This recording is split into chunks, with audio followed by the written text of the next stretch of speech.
I thought it was brilliant because I was in the middle of nowhere. What better way to end your day with getting a tattoo that took about probably 12 hours.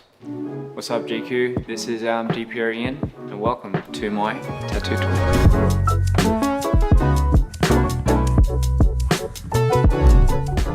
My first tattoo, it's actually this one, believe it or not. And it says, be there, be down, be you. So be there, meaning, you know, be wherever you are. Be down, just be ready. But most importantly, be yourself. I just knew I just wanted a tattoo ever since I was a kid. I got this about when I was mid-20s, believe it or not. I was like, do you put any type of numbing cream on or not? And you know, they didn't have any of that. So I was like, yeah, it's okay.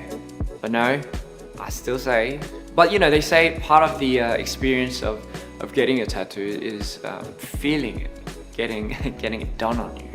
And after I got it, I was like, oh wow, it's a lot bigger than I thought. Yeah. Oh goodness. What do you think a Korean mom would say to you when she thinks you're growing up in the academics and you come home with a extremely large chest tattoo at that piece? She's devastated. Like almost to the point of like disowning me. Now she knows I'm not going to become a doctor or a lawyer or a dentist.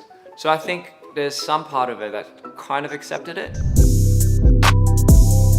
I'm not extremely dependent on having one style of tattoos, but at the same time I do want to find some aesthetic in mixed matching. For example, these two tattoos here, the left side represents a lot of the dark moments that I kind of went through. The right side represents more of the high time.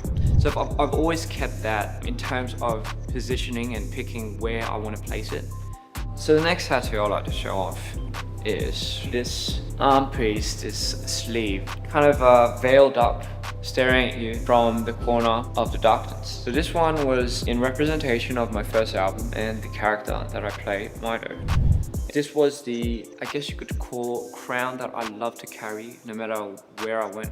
As you guys know, I was in an idol group called C Clown. We called our fandom crowns. I thought, man, what better way to wear it?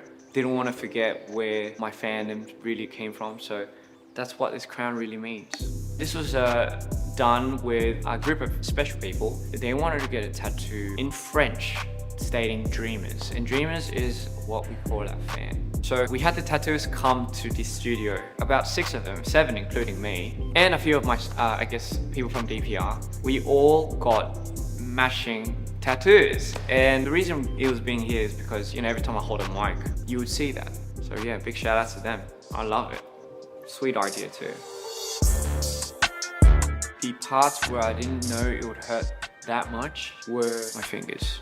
Oh boy, the smallest area equates to the biggest pain. So when it came down to the pinky right there, it felt like a knife going into it.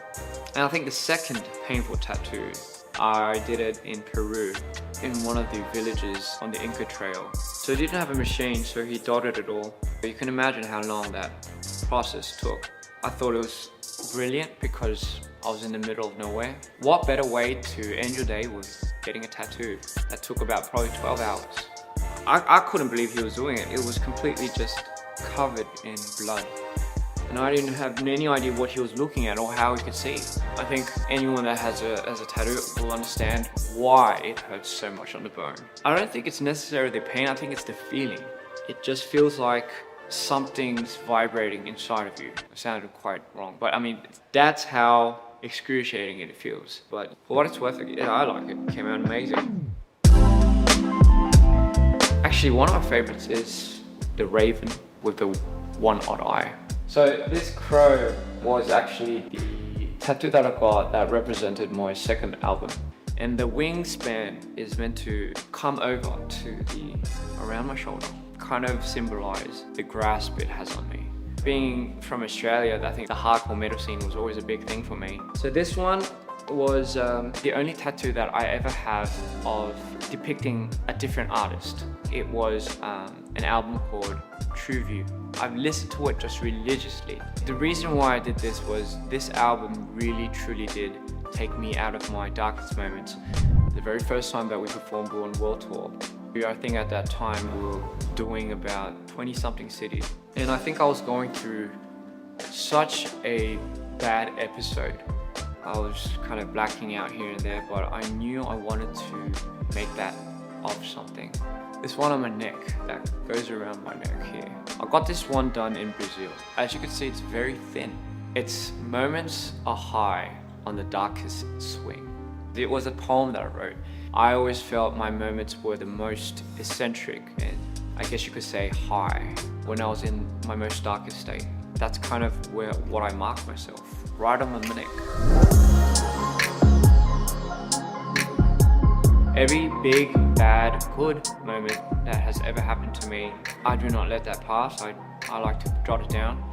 It's kind of like every time you smell a scent that takes you back to the past. It's kind of like that. I look down at this and I know exactly where, when, what time of day it was, what I was wearing, what the tattoos looked like and how I was feeling. It takes me back extremely.